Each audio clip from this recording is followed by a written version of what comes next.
ರಾಹುಲ್ ಗಾಂಧಿ ಅವರು ಹೇಳ್ತಾ ಇರುವುದು 100ಕ್ಕೆ 100 ಸತ್ಯ. ಕಾಂಗ್ರೆಸ್ ಪರಾಜಿತ ಅಭ್ಯರ್ಥಿ ಮನ್ಸೂರ್ ಅಲಿ ಖಾನ್ ಹೇಳಿಕೆಯನ್ನ ಕೊಟ್ಟಿದ್ದಾರೆ. ಬೆಂಗಳೂರು ಕೇಂದ್ರ ಲೋಕಸಭಾ ಕ್ಷೇತ್ರದ ಕೈ ಪರಾಜಿತ ಅಭ್ಯರ್ಥಿ ದಾಖಲೆಗಳನ್ನು ಕೂಡ ರಾಹುಲ್ ಅವರೇ ಬಿಡುಗಡೆ ಮಾಡಿದ್ದಾರೆ. ಅವರ ಜೊತೆ ನಾನು ಕೂಡ ಹೋರಾಟವನ್ನ ಮಾಡ್ತೇನೆ. ಚುನಾವಣಾ ಆಯೋಗದ ಡಾಟಾವನ್ನೇ ರಾಹುಲ್ ಕೊಟ್ಟಿದ್ದಾರೆ. ಚುನಾವಣಾ ಆಯೋಗ ಉತ್ತರ ಕೊಡ್ಲಿ ಅಂತ ಮನ್ಸೂರ್ ಅಲಿ ಖಾನ್ ಹೇಳಿದ್ದಾರೆ. ಚುನಾವಣಾ ಆಯೋಗ ಏನು ದಾಖಲೆಯನ್ನ ಕೊಟ್ಟಿದೆಯೋ ಆ ದಾಖಲೆಯಲ್ಲಿ ಲೋಪವಾಗಿದೆ, ಮತಗಳ್ಳತನವಾಗಿದೆ ಅಂತ ಹೇಳಿ ರಾಹುಲ್ ಗಾಂಧಿ ಅವರು ಈಗಾಗಲೇ ಹೇಳಿದ್ದಾರೆ. ಆ ಒಂದು ಡಾಟಾವನ್ನ ಇಟ್ಕೊಂಡು ಚುನಾವಣಾ ಆಯೋಗಕ್ಕೆ ದೂರನ್ನ ಕೂಡ ಕೊಡೋದಕ್ಕೆ ಸಕಲ ರೀತಿಯಾದಂತಹ ಸಿದ್ಧತೆಗಳು ಕೂಡ ಆಗಿದೆ. ಮತ್ತೊಂದು ಕಡೆ ಚುನಾವಣಾ ಆಯೋಗ ಉತ್ತರ ಕೊಡ್ಲಿ ಅಂತ ಮನ್ಸೂರ್ ಅಲಿ ಖಾನ್ ಅವರು ಕೂಡ ಹೇಳಿಕೆ ಕೊಟ್ಟಿದ್ದಾರೆ. ನಿನ್ನೆ ನಮ್ಮ ಲೀಡರ್ ಮಾತಾಡಿದ್ದಾರೆ, ನೀವೆಲ್ಲ ನೋಡಿದ್ದೀರಾ. 100% ಅವ್ರು ಏನು ಹೇಳಿದ್ದಾರೆ ಅದು ನಿಜ, ನಾನು ಎಂಡೋಸ್ ಮಾಡ್ತೀನಿ.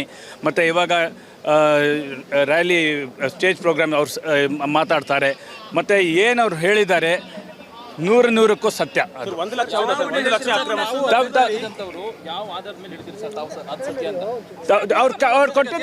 ಅವ್ರು ಕೊಟ್ಟಿದ್ದಾರಲ್ಲ ದಾಖಲೆ ಕೊಟ್ಟಿದ್ದಾರೆ. ದಾಖಲೆ ಕೊಟ್ಟಿದ್ದಾರೆ. ನೀವು ಮೀಡಿಯಾ ನಮ್ಮ ಲೀಡರ್ ರಾಹುಲ್ ಗಾಂಧಿ ಅವ್ರು ತೋರಿಸಿದ್ದಾರೆ ದಾಖಲೆ. ನಾನು ಅಭ್ಯರ್ಥಿ, ಅದಕ್ಕೆ ಹೇಳಿರೋದು. ನನಗೆ 100% ನಂಬಿಕೆ ಇದೆ ನಮ್ಮ ಲೀಡರ್ ಏನು ಹೇಳಿದ್ದಾರೆ. ಮತ್ತೆ ದಾಖಲೆ ಇದೆಯಲ್ಲ, ನಿಮ್ಮ ಹತ್ರನೂ ಒಂದು ಕಾಪಿ ಸಿಗುತ್ತೆ. ನೋಡ್ರಿ, ಇದು ಎಲೆಕ್ಷನ್ ಕಮಿಷನ್ ಅವರು ಅವ್ರ ಡೇಟಾಯಿಂದ ನಮ್ಮ ಲೀಡರ್ ಕೊಟ್ಟಿರೋದು. ಎಲೆಕ್ಷನ್ ಕಮಿಷನ್ ರೆಸ್ಪಾಂಡ್ ಮಾಡಲಿ.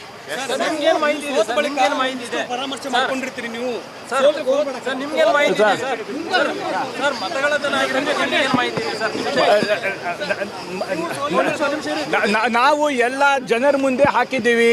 ನಮ್ಮ ಲೀಡರ್ ಜನರ ಮುಂದೆ ಹಾಕಿದ್ದಾರೆ ಎಲ್ಲ ಡೇಟಾ. ನೀವು ಮೀಡಿಯಾ ಅವರು ನೀವೇ ಫೇರ್ ಅಸೆಸ್ಮೆಂಟ್ ಮಾಡಿ ಎಲೆಕ್ಷನ್ ಕಮಿಷನ್ ಜವಾಬ್ ಕೊಡಬೇಕು ಇದಕ್ಕೆ. ನಿನ್ನೆ ನಮ್ಮ ಲೀಡರ್ ಮಾತಾಡಿದ್ದಾರೆ, ನೀವೆಲ್ಲ ನೋಡಿದ್ದೀರಾ.